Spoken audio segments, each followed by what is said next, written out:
Hello बच्चों, आज हम डिस्कस करेंगे फिजिक्स का मोस्ट इम्पॉर्टेंट चैप्टर जिसका नेम है फोर्स एंड प्रेशर। ये पूरा चैप्टर हम एक ही वीडियो में कवर करेंगे। तो चलिए बेटा स्टार्ट करते हैं और देखते हैं कि क्या है इस चैप्टर के अंदर। तो बेटे मान लीजिए आप कोई बॉल देखते हो, ऐसे रोल करके आ रही है ग्राउंड के ऊपर। वो बॉल जो होती है थोड़ी देर बाद स्लो हो जाती है, फिर वो स्टॉप हो जाती है।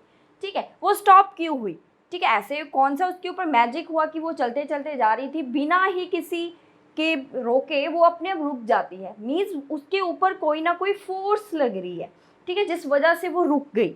ऐसे ही जैसे आप साइकिल चलाते हो, ठीक है, जैसे आप चलाते हो साइकिल, आप जैसे स्कूल जाते हो, पैडल को जितना ज़्यादा आप फोर्सफुली चलाओगे तो साइकिल आपका उतना ही तेज़ भागता है।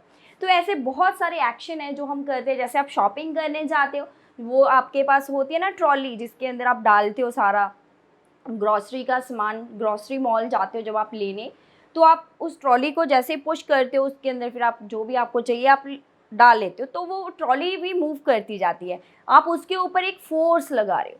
तो फोर्स जो है, सिंपली जो फोर्स को अगर हम डिफाइन करें तो फोर्स एक पुश और पुल है बेटा।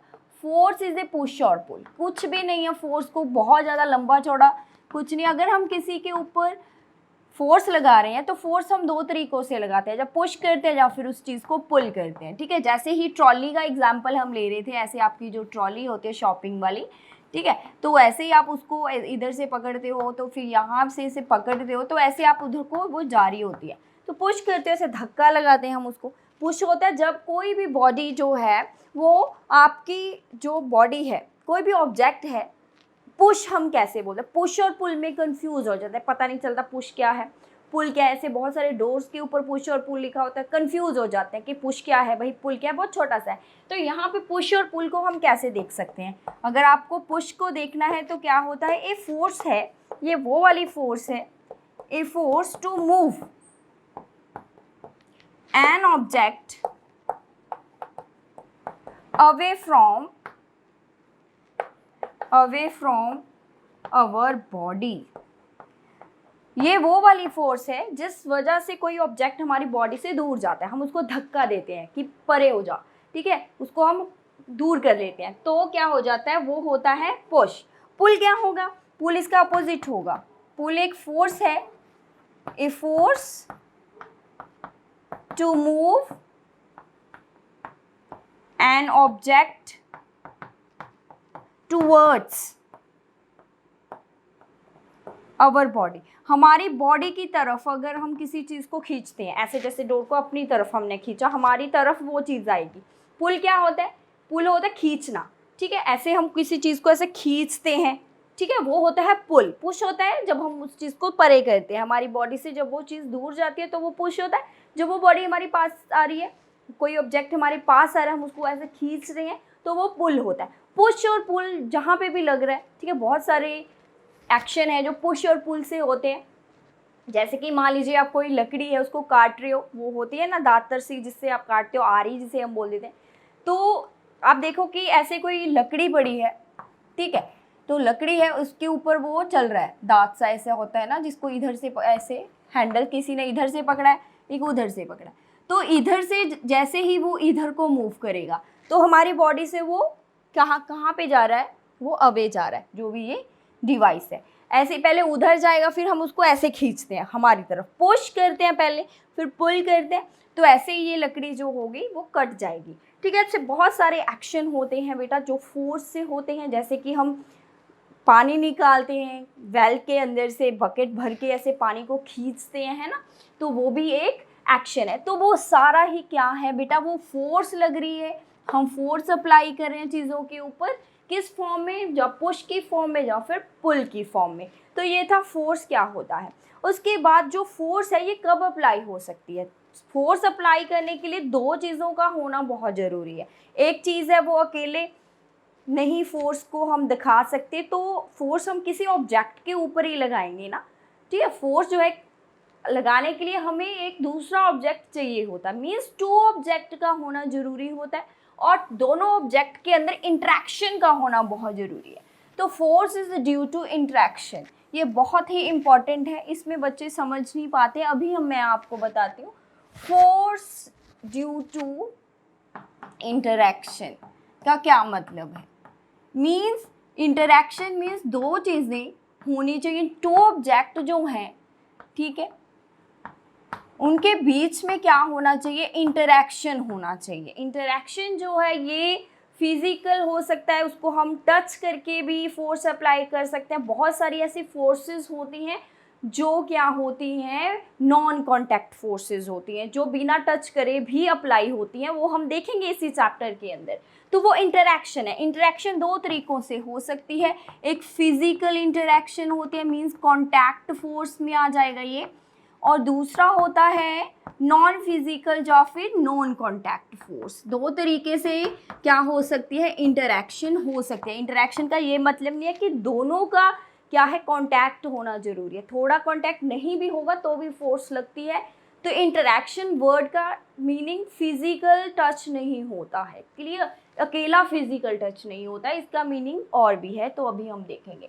तो बेटे टू ऑब्जेक्ट है हमारे पास, मान लीजिए ऐसे आपकी जैसे बुक्स में बना हुआ है एनसीईआरटी की बुक में, ठीक, तो ऐसे एक यहाँ पे अंकल खड़े हुए हैं, ऐसे ये कार खड़ी हुई है, ठीक है बेटा, तो ये कार बिल्कुल मूव नहीं कर रही है, बिल्कुल यहाँ पे खड़ी है, वो यहाँ पे खड़े, मीन्स ये दो ऑब्जेक्ट है लेकिन आपस में इंटरेक्ट नहीं कर रहे हैं, एक दूसरे पे कोई भी इफेक्ट नहीं डाल रहे हैं। इंटरैक्शन का मतलब होता है कि दो ऑब्जेक्ट आपस में एक दूसरे को इफेक्ट करे, दोनों की प्रेजेंस एक दूसरे को क्या करे, इफेक्ट करे, वो होती है इंटरैक्शन, ठीक है। एक का मुंह उधर को, एक का मुंह इधर को है, दोनों बात नहीं करे, कोई इंटरैक्शन नहीं है, ठीक है। ऐसे दोनों के अंदर क्या है, इंटरैक्शन होना जरूरी है। इंटरैक्शन मीन्स उसका उसके ऊपर कुछ ना कुछ असर हो रहा हो, उसका उसके ऊपर असर हो रहा, मीन्स उसकी प्रेजेंस उसको इफेक्ट कर रही हो, उसकी प्रेजेंस उसको इफेक्ट करे, दोनों एक दूसरे को इफेक्ट करें, इस चीज़ को इंटरैक्शन बोलते हैं, ठीक है। इंटरैक्शन क्या होता है, इफेक्ट होता है, ठीक है, एक दूसरे के ऊपर जो वो इफेक्ट लगा रहे हैं उसे हम इंटरैक्शन बोल देते हैं। वो कॉन्टैक्ट के थ्रू भी हो सकती है, बिना कॉन्टैक्ट के थ्रू भी हो सकती है। तो चलिए देखिए, यहाँ पे ये कॉन्टैक्ट फोर्स का आपको बता रही हूँ, इंटरैक्शन, इनमें अभी कोई इंटरैक्शन नहीं है, ये कार भी कुछ मूव नहीं करी है, जैसे ही ये इसको धक्का देंगे, ठीक है, जैसे ही इसने इसको क्या किया, धक्का दिया, तो ये कार मूव करने लगी। तो अब ये दोनों आपस में क्या कर रहे हैं, इंटरैक्ट कर रहे हैं बेटा, ठीक है। मीन्स दो ऑब्जेक्ट का इंटरैक्ट करना बहुत ज़्यादा इम्पॉर्टेंट है। ऐसे आपने कोई बुक उठानी है, ठीक है, जब आपने कोई बॉक्स है उसको ऐसे रूम से बाहर निकालना है, तो ऐसे आप सोच ही जाओगे कि भाई, ऐसे बोल दोगे कि भाई बॉक्स, ऐसे आप बोल दोगे कि बॉक्स आप रूम से बाहर चले जाओ, क्या बॉक्स बाहर चला जाएगा? जब आप बोल दो कि ये बुक मेरे पास आ जा, क्या वो बुक उठ के आपके पास आ जाएगी? नो। तो आपको जाकर वो बुक उठानी पड़ेगी, या फिर आपको वो बॉक्स जो है उसको बाहर धक्का देके बाहर निकालना पड़ेगा। मीन्स आप इंटरैक्ट तो करो ना, ऐसे दूर खड़े होके। तो कुछ ऐसी फोर्सेस होती हैं बेटे जिसके अंदर कॉन्टैक्ट फोर्स, मीन्स कॉन्टैक्ट का होना बहुत ज़रूरी होता है। कुछ ऐसी फोर्सेस होती हैं जो बिना कॉन्टैक्ट के भी लग जाती हैं, बिना कॉन्टैक्ट के भी अप्लाई होती है, मीन्स तो वो है दोनों इंटरैक्शन। वो तभी होती है जब एक दूसरे पे वो इफ़ेक्ट डालते हैं, तो ये इंटरैक्शन होती है। इंटरैक्शन होना बहुत ज़रूरी है अगर आप फोर्स देखना चाहते हो। तो उसके बाद आता है बेटे topic effect of the force.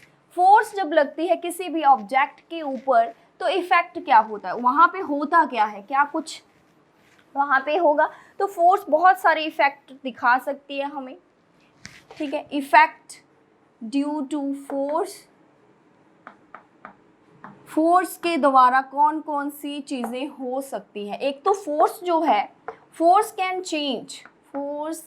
Change state of motion. State of motion बहुत ही इंपॉर्टेंट पॉइंट, ये बहुत इंपॉर्टेंट क्वेश्चन भी बनता है, टीचर सीधा ही क्वेश्चन डाल देता है कि फैक्ट डिस्कस करो। तो बेटे देखो, ऐसे कोई चीज़ रेस्ट पे पड़ी है, ठीक है, ऐसे खड़ी है, कोई गाड़ी खड़ी है बिल्कुल चल नहीं रही, उसको फिर धक्का दिया, वो चलने लगी, ठीक है। तो देखो वो रेस्ट पे से मोशन में आ गई है, ठीक है। कई बार ऐसे आप साइकिल चला रहे होते हो, तो कई बार आपके फ्रेंड्स आपके साथ मस्ती करते हैं ना, ऐसे आपका साइकिल का पीछे स्टैंड सा जो लगा होता है जिसके ऊपर बैठते हैं, उसका एग्जैक्ट नाम नहीं याद आ रहा, उसको पकड़ के ऐसे खींचते हैं, फिर उससे क्या होता है, आपकी साइकिल रुक जाती है, ठीक है। आप बहुत कोशिश करते हो लेकिन वो बहुत ज़्यादा फोर्स लगा रहा है फ्रेंड, उस वजह से आपका चलता चलता साइकिल रुक जाता है। तो मीन्स ऐसे बहुत सारे एक्शन होते हैं जहाँ पे फोर्स की वजह से गाड़ी जो है चलने भी लग जाती है, ठीक है, और वो रुक भी जाती है। ठीक।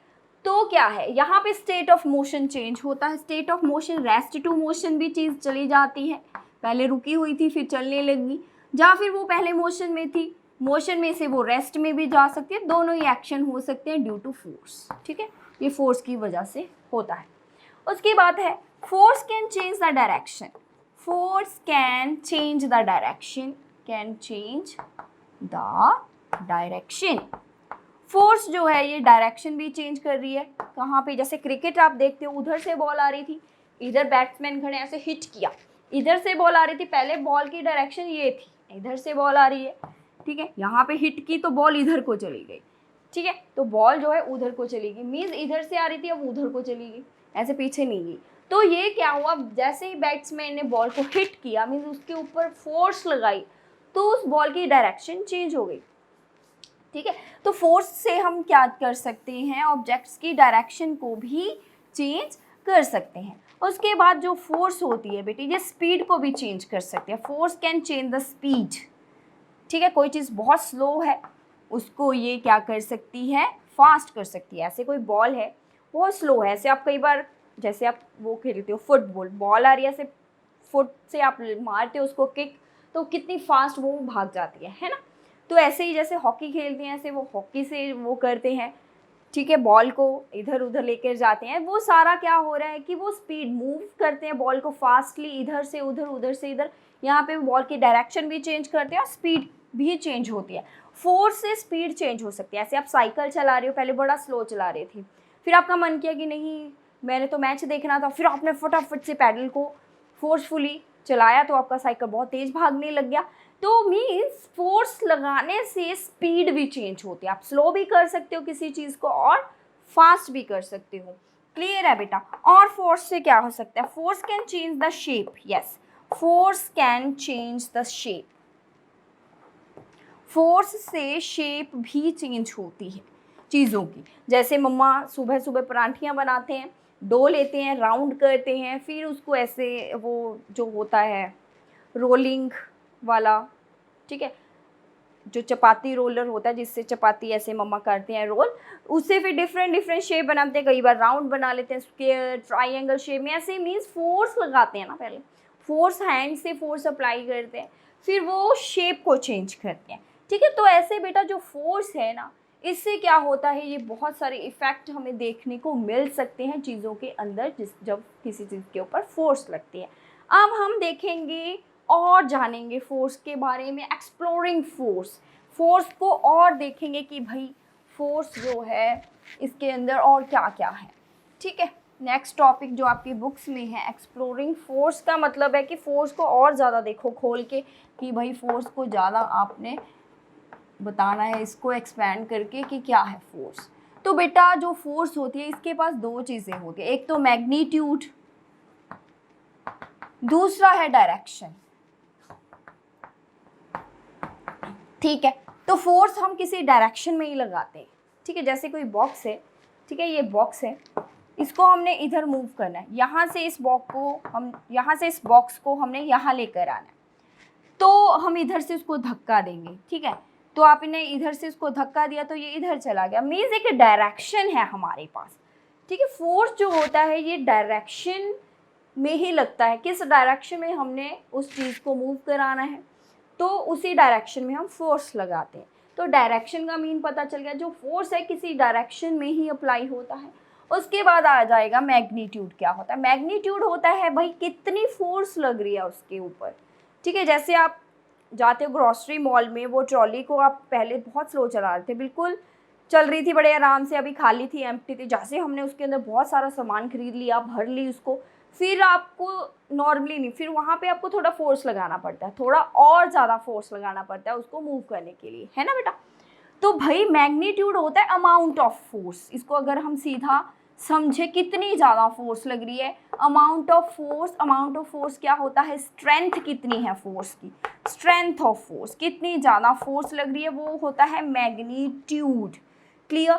किसी ऑब्जेक्ट के ऊपर मान लीजिए ये कोई बॉक्स है, इसके ऊपर एक 10 न्यूटन फोर्स लग रही है, या फिर 20 न्यूटन लग रही है, या फिर 30 न्यूटन लग रही है, तो न्यूटन इज़ व्हाट, न्यूटन जो है ये फोर्स का यूनिट है भाई। फोर्स को हम किस यूनिट में मेज़र करते हैं, न्यूटन में, जिसको डिनोट किया जाता है कैपिटल N से। जैसे कि बेटे आप कोई मार्केट में सब्जी लेने जाते हो, वो किलोग्राम्स में देता है ना आपको, 1 किलो आलू, 1 किलो प्याज, ऐसे थोड़ी 1 न्यूटन प्याज दे दो मुझे, या 1 न्यूटन आप मुझे आलू दे दो, नो, वहाँ पे किलोग्राम्स होता है, ठीक है ना बेटा। तो ऐसे जब हम लेंथ मेज़र करते हैं तो किलोमीटर्स, मीटर्स में मेज़र करते हैं, कि जैसे मैम मेरा घर जो स्कूल से 2 किलोमीटर पे है, ऐसे थोड़ी बोलते कि मेरा घर स्कूल से 2 न्यूटन पे है।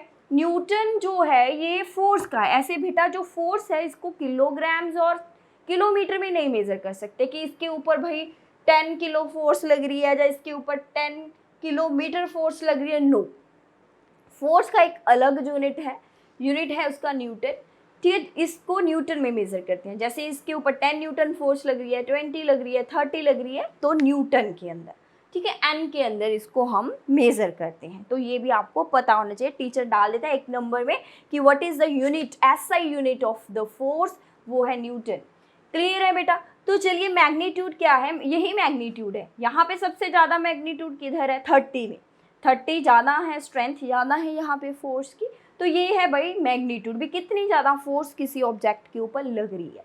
तो अब हम और देखेंगे इसके बारे में। अगर बेटे आपने टग ऑफ वार वाली गेम खेली हो, स्कूल में देखा तो होगा ना, एक रस्सी होती है, ऐसे एक रस्सी होती है ना स्कूल में, ऐसे आपको गेम में एक लाइन मार्क की होती है, यहाँ पे कुछ नॉट किया होता है, कुछ जैसे रेड कलर का कपड़ा बांध लेते हैं, तो 5 बच्चे इधर खड़े हुए हैं, 5 बच्चे ही उधर खड़े किए हुए हैं, तो वो खींचते हैं रस्सी को, इधर से वो उधर से खींचते हैं। टग ऑफ वार वाली गेम हमने ये देखी है, बहुत कॉमन ये वाली गेम है, इंटरेस्टिंग गेम है।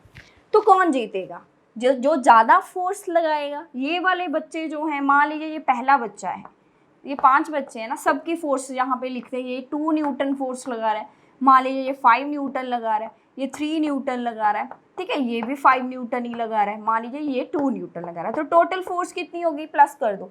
एक ही डायरेक्शन में फोर्स लग रही है, जब एक ही डायरेक्शन में फोर्स लगा रहे हैं सारे, ये सभी इधर को रस्सी को खींच रहे हैं, ठीक है, तो एक ही डायरेक्शन में सभी क्या लगा रहे हैं, फोर्स, तो प्लस हो जानी है फोर्स। जब डायरेक्शन सेम डायरेक्शन हो फोर्स की, तो प्लस होगी बेटा, याद रखना, ये आपको है टॉपिक। तो ऐड करनी है फोर्सेस, तो प्लस कर दो, 2 + 5 + 3 + 5 + 2, तो what will be the answer, कितना हो गया यहाँ पे, ये बन गया 5 और 5 10 15 16 17 न्यूटन, तो यहाँ पे लग रही है 17 न्यूटन। अभी हम देखेंगे कि टीम ए ले लेते हैं, ये है भाई टीम ए और ये है हमारी टीम बी। चलो अब हम देखते हैं कि जीतेगा कौन। टीम बी में ये वाला बच्चा 1 न्यूटन फोर्स लगा रहा है, मान लीजिए ये वाला 3 न्यूटन लगा रहा है, इसने 4 न्यूटन लगाई हुई है, ये वाला बेचारा 2 न्यूटन लगा रहा है, ये वाला फिर से 3 न्यूटन लगा रहा है। तो चलिए देखें कितना आ गया आंसर, 1। ये इस साइड को फोर्स लगा रहे हैं सारे, ये उस साइड को रस्सी को खींच रहे हैं, तो ये सारे एक डायरेक्शन में फोर्स लगा रहे हैं, तो इनकी भी फोर्स जो है ऐड कर लेनी है हमने, 1 + 3 + 2 + 3 + 4, तो कितना आ गया आंसर, 4 और 3 7 8 9 9 और 1 10 13 न्यूटन। तो कौन जीता, who will be the winner. तो आपको पता है कौन ज़्यादा फोर्स लगा रहा है, ये वाली टीम ज़्यादा फोर्स लगा रही है, ये वाली टीम कम फोर्स लगा रही है, तो team A will be winner होगी आपकी टीम ए। तो नेट फोर्स इस पर लग कितनी रही है, फोर्स टोटल फोर्स कितनी लग रही है इस पर, इस रस्सी के ऊपर, तो डिफरेंस निकाल लेना हमने दोनों फोर्सेस का, तो डिफरेंस कितना हुआ, 4 न्यूटन। तो ये वाली टीम 4 न्यूटन से जीती है, मीन्स इस वाली टीम ने 4 न्यूटन ज़्यादा फोर्स लगाई है। तो बेटा जब अब दोनों ही फोर्सेस आप देखो कि अपोजिट डायरेक्शन में लग रही हैं, ये इधर को लगा रहे हैं, ये इधर को लगा रहे हैं, जब फोर्स जो है अपोजिट डायरेक्शन में लग रही हो, तो नेट फोर्स कैसे निकालोगे, हमें कैसे पता चलेगा कि उस रस्सी पे कितनी फोर्स लग रही है, हम बिल्कुल कंफ्यूज हो जाए, क्योंकि वो उधर को फोर्स लगा रहे हैं या इधर को, तो नेट फोर्स हमें कैसे पता चलेगा कि उस रस्सी पे टोटल फोर्स लग कितनी रही है।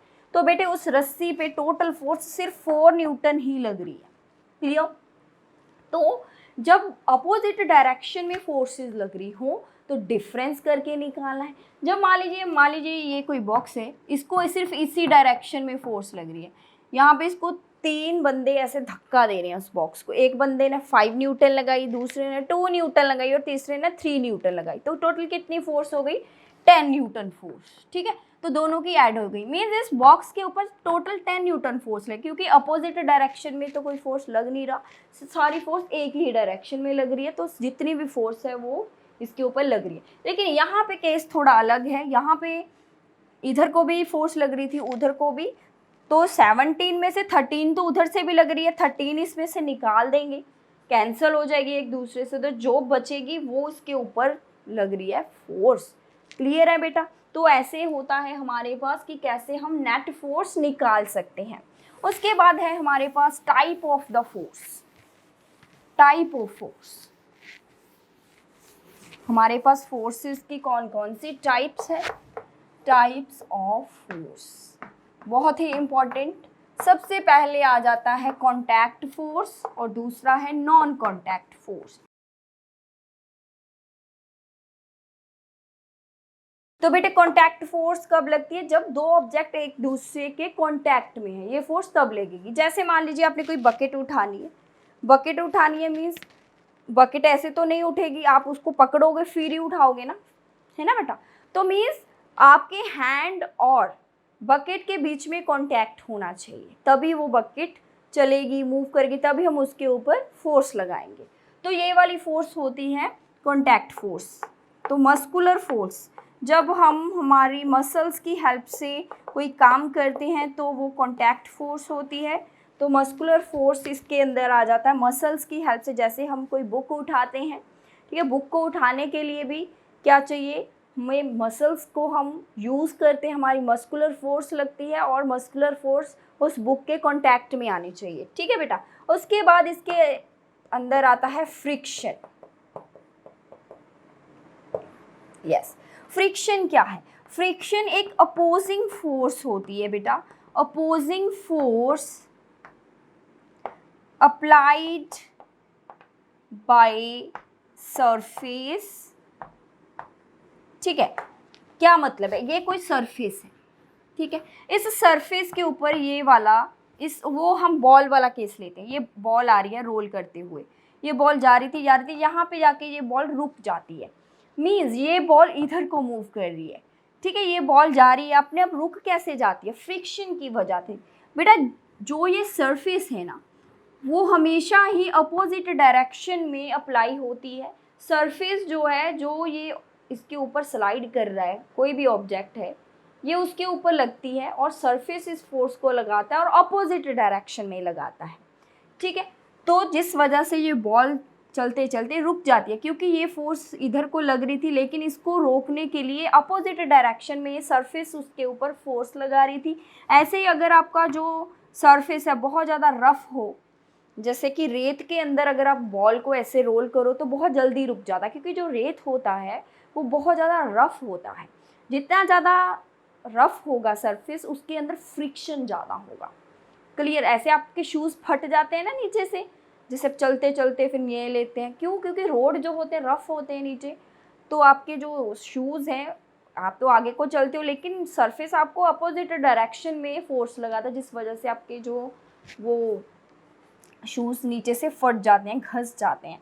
तो जिस वजह से बेटे आपको बता रही हूँ कि जो सरफेस अगर स्मूथ होगी, जैसे बहुत ज़्यादा प्लेन फर्श है, बहुत ज़्यादा मतलब स्लिपरी फर्श होते हैं, उसके ऊपर बॉल बहुत दूर तक जाती है, क्योंकि जितना ज़्यादा स्मूथ होगा सरफेस, उसके अंदर फ्रिक्शन कम होगा। रफ सरफेस में फ्रिक्शन ज़्यादा होता है।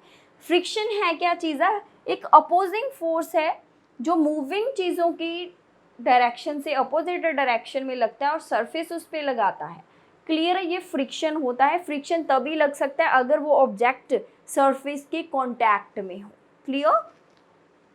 उसके बाद आता है बेटे टॉपिक नॉन कांटेक्ट फोर्स।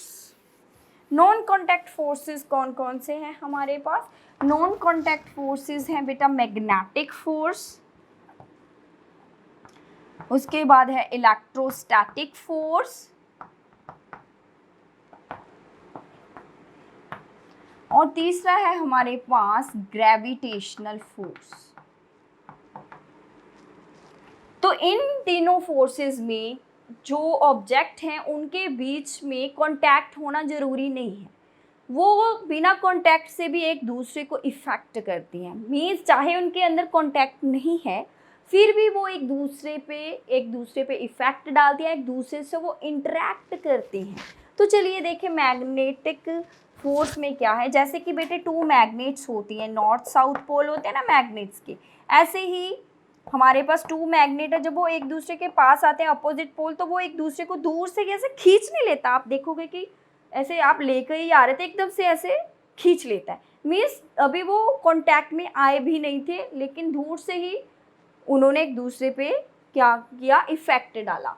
तो ये होती है magnetic force. Magnetic force magnets के अंदर भी मिलती है।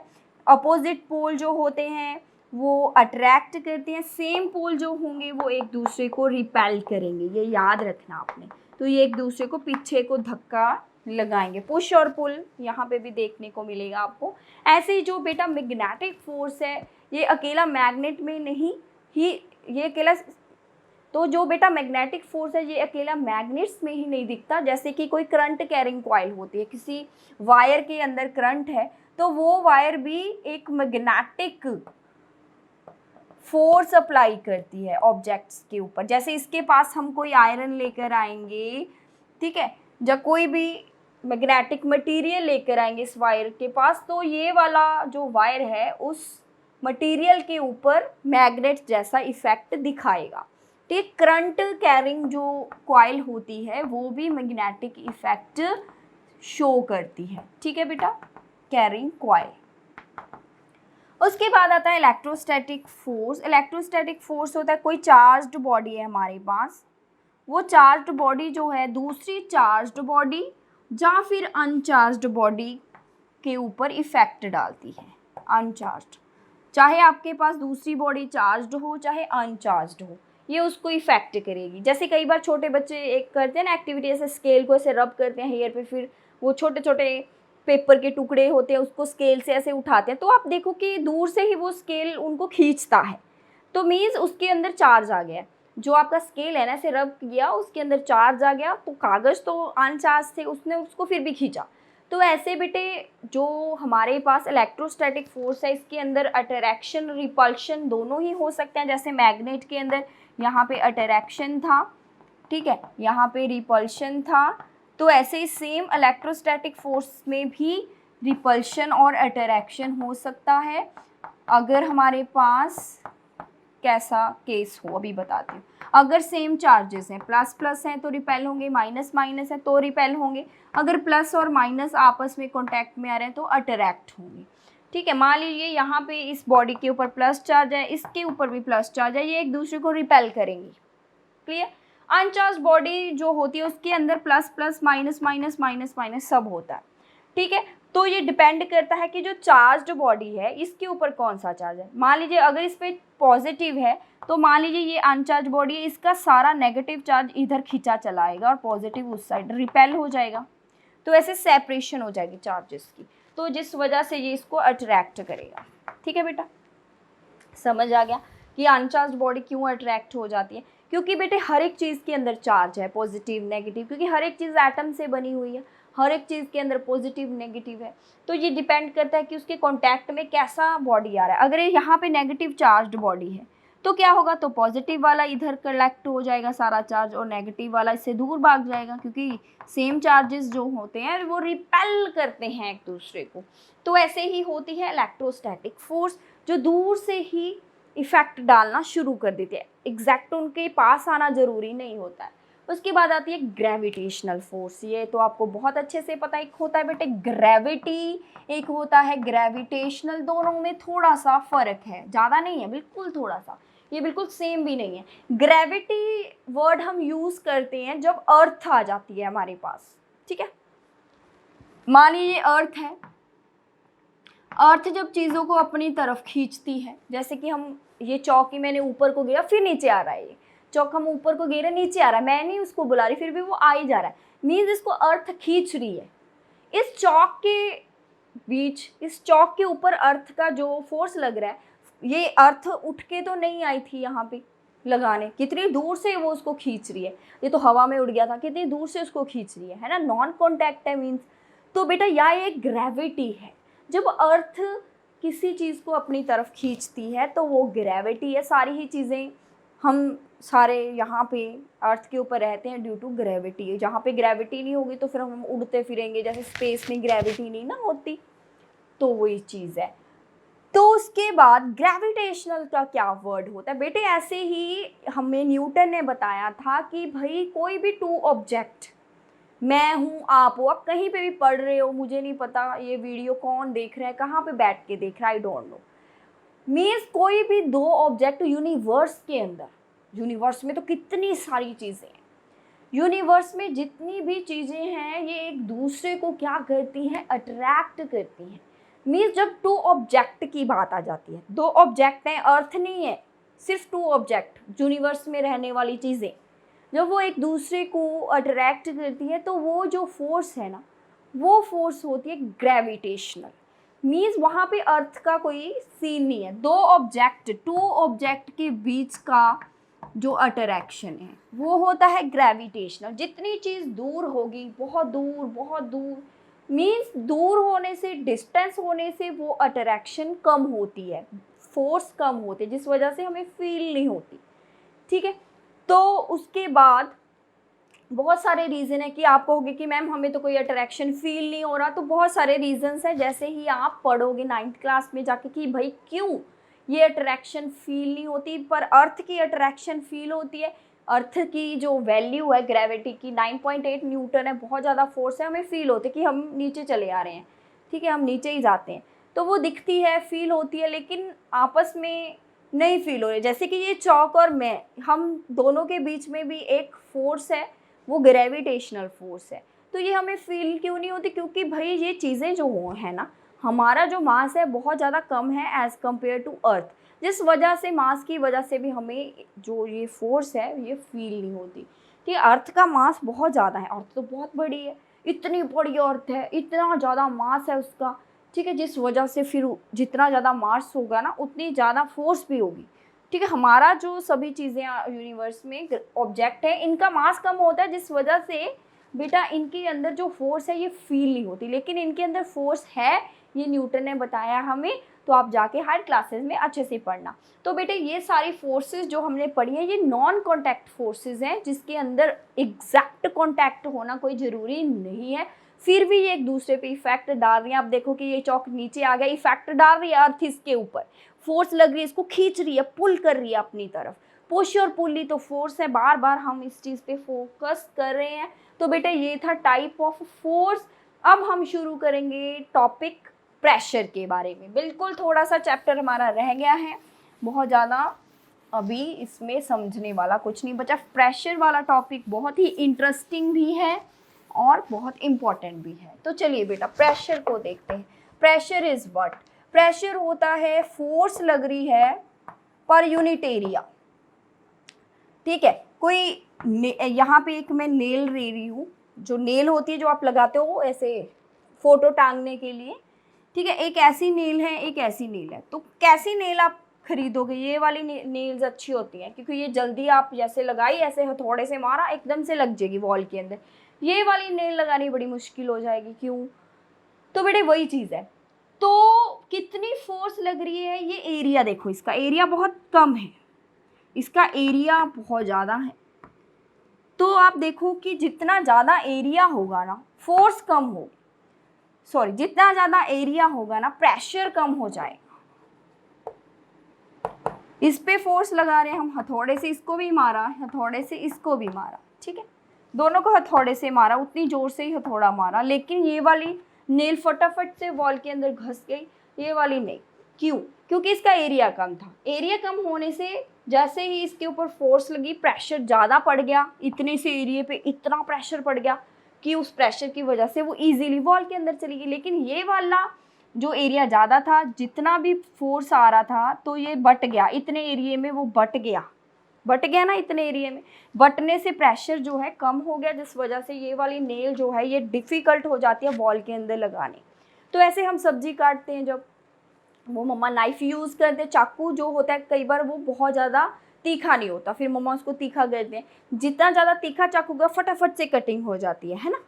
वही चीज़ है, चाकू है बहुत तीखा है, ऐसे आपका कोई नाइफ़ होता है, तीखा नाइफ़ हम ले लेते हैं, मान लीजिए तो जितना पतला होगा, यहाँ से जितना पतला होगा एरिया कम होगा, एरिया लेस होगा, और जितना लेस जैसे ही हम उसको दबाएंगे, फोर्स लगाएंगे, प्रेशर ज़्यादा पड़ जाएगा उसके ऊपर एरिया कम होने से, तो वो जल्दी कट जाएगी। ऐसे मोटा सा यहाँ पे थोड़ा ब्लंट आपके पास चाकू है तो उसका एरिया मोटा होता है, ऐसे एरिया ज़्यादा होता है थोड़ा, तो उसको पतला नहीं है, शार्प नहीं है। आप फोर्स लगा रहे हो लेकिन वो फोर्स उतने एरिया में बट जाती है जिस वजह से प्रेशर कम पड़ता है। तो प्रेशर क्या है? Force per unit area. उस एरिया में कितना ज़्यादा फोर्स लग रहा है वही होता है प्रेशर। ठीक है, जितना ज़्यादा एरिया कम होगा प्रेशर ज़्यादा पड़ेगा बेटा, जितना एरिया बड़ा होगा प्रेशर कम पड़ेगा। ठीक है, तो जैसे कि आप स्कूल बैग लेते हो, स्कूल बैग के जो आजकल बहुत अच्छे बैग आने लगे हैं, जो ये वाले स्ट्रैप्स होते हैं कितने थिक होते हैं, मोटे मोटे से आते हैं ना, आप जो शोल्डर्स पे डालते हो। जितना पतली रस्सी वाला बैग लोगे वो आपको बड़ा पेनफुल होगा, क्योंकि जैसे आपकी बहुत सारी बुक्स होती हैं, ठीक है, बहुत हैवी बैग होते हैं। अगर आप पतली रस्सी वाला स्ट्रैप वाला लोगे, ठीक है, आपका जो पतली पतली स्ट्रिप्स वाले बैग आते हैं, तो उससे क्या होगा, फिर आपके वो शोल्डर में जैसे आपने बैग डाला, एरिया कम है, ये पतली रस्सी है, एरिया कम है, तो उससे क्या होगा, प्रेशर ज़्यादा पड़ेगा शोल्डर पे, आपको बहुत पेन होगा, ऐसे लगेगा कि वो बिल्कुल आपके अंदर ही धंसता जा रहा है बैग। लेकिन जो चौड़े वाला होगा, ब्रॉड जिसके स्ट्रैप्स होंगे बैग के, उससे क्या होगा, एरिया ज़्यादा है, एरिया ज़्यादा है तो प्रेशर कम पड़ेगा, क्योंकि वो सारी फोर्स उस एरिया में बट जाती है। ठीक है, जिस वजह से शोल्डर पे प्रेशर कम पड़ेगा। तो अब कभी भी बैग लेने जाओ तो ब्रॉड स्ट्रैप्स वाला ही लेना। तो ऐसे ही आप कुली को देखते होगे, कुली जो होता है, अपने जब से कोई लगेज उठाता है तो अपने सिर के नीचे ना एक अपना वो जो उसने डाला होता है गले के अंदर एक छोटा सा कपड़ा, उसको ऐसे रोल करके रख लेता है। तो उसका क्या फ़ायदा होता है, ऐसे लगेज, मैं जैसे आपको करके दिखाती हूँ, यहाँ पे कपड़ा है, जैसे ये वाला ऐसे रोल कर लेता है ना, वो ऐसे रोल कर लेता है, फिर ऐसे इसको ऐसे रखता है सिर के ऊपर, फिर लगेज रख लेता है। इससे क्या होगा, तो ये रोल करने से क्या होगा, ये थोड़ा ब्रॉड है, तो एरिया ऑफ कॉन्टैक्ट, लगेज इसके ऊपर रखोगे तो एरिया ऑफ कॉन्टैक्ट ज़्यादा हो जाएगा। ठीक है, तो एरिया ज़्यादा है तो प्रेशर कम पड़ेगा, उसके हेड पे प्रेशर कम पड़ेगा। अगर वो सिर पे ही रख लेगा तो टच जो है, सिर इतना सा ही टच कर रहा है उसका बिल्कुल, तो उसका पूरा जो एरिया है कम है टचिंग का, जिससे उसके हेड पे ज़्यादा प्रेशर पड़ेगा। तो वो बहुत सारा ब्रॉड सा ऐसे कर लेता है, वो क्लॉथ चौड़ा सा करके रख लेगा, जिस वजह से फिर वो पूरा एरिया ज़्यादा हो जाता है और उसके हेड पे प्रेशर कम पड़ता है। तो बेटा ये था हमारा प्रेशर का जो एग्ज़ाम्पल आपको मैंने बताए हैं, और कैसे जो प्रेशर होता है ये होता है area, sorry force over area, जो फोर्स पर यूनिट एरिया। तो इसको हम मेज़र किसके अंदर करते हैं, इसको हम पास्कल में मेज़र करते हैं। ठीक है, फोर्स को हम न्यूटन में मेज़र करते हैं, एरिया को हम मीटर स्क्वायर में मेज़र करते हैं। तो प्रेशर का यूनिट होता है न्यूटन पर मीटर स्क्वायर, जिसको हम पास्कल भी बोल देते हैं। तो पास्कल जो है वो है हमारे पास यूनिट ऑफ द प्रेशर। उसके बाद आता है pressure due to liquids, pressure due to gases. तो बेटे आपको पता ही है कि जो लिक्विड्स हैं वो भी प्रेशर लगाते हैं, और जो बेटा गैसेस हैं वो भी प्रेशर लगाते हैं। ऐसे ही आप कोई बैलून में कई बार बच्चे वाटर भी फिल करते हो, आप देखें ना कैसे हम कई बार होली पे करते हैं, बैलून्स के अंदर पानी भर लेते हैं, फिर ऐसे दोस्तों को मारते हैं। तो आप देखो कि जैसे आप बैलून के अंदर एक्सपैंड होता है, क्या मतलब है उसका, कि जो पानी है, जो लिक्विड है, वो वॉल ऑफ द बैलून पे क्या कर रहा है, प्रेशर लगा रहा है, जिस वजह से वो ऐसे फूलता चला जा रहा है। ऐसे ही जब हम बैलून के अंदर गैस भरते हैं तो भी बैलून फैलता है। तो मीन्स गैसेस भी वॉल ऑफ द बैलून पे क्या कर रही है, प्रेशर लगा रही है। ऐसे किसी भी बॉटल के अंदर पड़ा हुआ है लिक्विड, तो उसके वॉल्स के ऊपर वो लिक्विड क्या लगाता है बेटा, प्रेशर लगाता है। क्लियर। तो ऐसे ही बैलून है या किसी भी सिलेंडर के अंदर अगर कोई गैस भरी हुई है तो वो गैस भी वॉल ऑफ द कंटेनर पे क्या लगाएगी, प्रेशर, क्योंकि बंद की हुई है तो वो प्रेशर इसके ऊपर ही लगाएंगे, है ना। तो बेटा लिक्विड्स के केस में क्या है, लिक्विड्स के केस में इनर साइड पे ज़्यादा प्रेशर होता है। इनर साइड मीन्स डेप्थ में जाके, जितना ज़्यादा पानी के अंदर जाते जाओगे, पानी के अंदर जाते जाओगे तो क्या होगा, तो प्रेशर ज़्यादा होगा, प्रेशर मोर। अगर ऊपर चले जाओ, ठीक है, पानी ज़्यादा डेप्थ पे नहीं है, आप सरफेस पे हो तो प्रेशर कम होता है। जितना जितना पानी के अंदर जाते जाओगे उतना प्रेशर ज़्यादा बढ़ता जाएगा। जैसे कई बार यहाँ पे एक होल कर दो तो पानी ऐसे गिरेगा, ठीक है आपका, ठीक है। यहाँ पे कर दो तो पानी ऐसे गिरेगा, प्रेशर थोड़ा बढ़ गया। यहाँ पे होल करो तो पानी थोड़ा आगे गिरता है। तो ये डिपेंड करता है, जितना ही डेप्थ पे जाओगे प्रेशर उतना बढ़ता जाएगा। क्लियर है बच्चे? तो ऐसे गैसेस भी हैं जो प्रेशर लगाती हैं। तो बेटा एयर जो है ये भी गैसेस से बनी हुई है, तो एयर भी हर एक चीज़ पे प्रेशर लगाती है। हम पे भी प्रेशर लग रहा है, मुझ पे भी प्रेशर लग रहा है, आप पे भी, क्योंकि एयर है, गैसेस से भरी हुई है एयर, तो एयर भी प्रेशर लगा रही है। तो जो एयर हम पे प्रेशर लगाती है या किसी भी ऑब्जेक्ट पे प्रेशर लगाती है वो होता है एटमॉस्फेरिक प्रेशर। एटमॉस्फेरिक प्रेशर क्या होता है? pressure exerted by the air means pressure exerted by air। जो प्रेशर एयर के द्वारा लगता है उसे हम बोल देते हैं एयर और एटमॉस्फेरिक प्रेशर। तो बेटे मान लीजिए ये कोई ऑब्जेक्ट है यहाँ पे, ठीक है, इसके अंदर पूरी एयर भरी हुई है। तो यहाँ पे ये वाली यहाँ तक इस बॉक्स के अंदर हमने एयर भर के रख दी है। तो इस एरिया पे तो हम एटमॉस्फेरिक प्रेशर कैसे मेजर करेंगे? कितनी ज़्यादा एयर है इसके अंदर, वो एयर, ठीक है, इसके ऊपर इतने एरिया पे कितना ज़्यादा प्रेशर लगाएगी, कितनी ज़्यादा फोर्स लगाएगी, सॉरी, वो उसका प्रेशर होगा। इतनी ज़्यादा एयर है, ठीक है, मान लीजिए इतनी ज़्यादा हमने एयर भर लिया इसके अंदर, वो एयर एक यूनिट एरिया पे कितना ज़्यादा फोर्स लगा रही है वही उसका प्रेशर है। तो बेटे जैसे कि मान लीजिए हमारे ऊपर तो एटमॉस्फेयर है, बहुत सारी गैसेज, आप पता है कि आपका जो एटमॉस्फेयर कितनी दूर तक फैला हुआ है।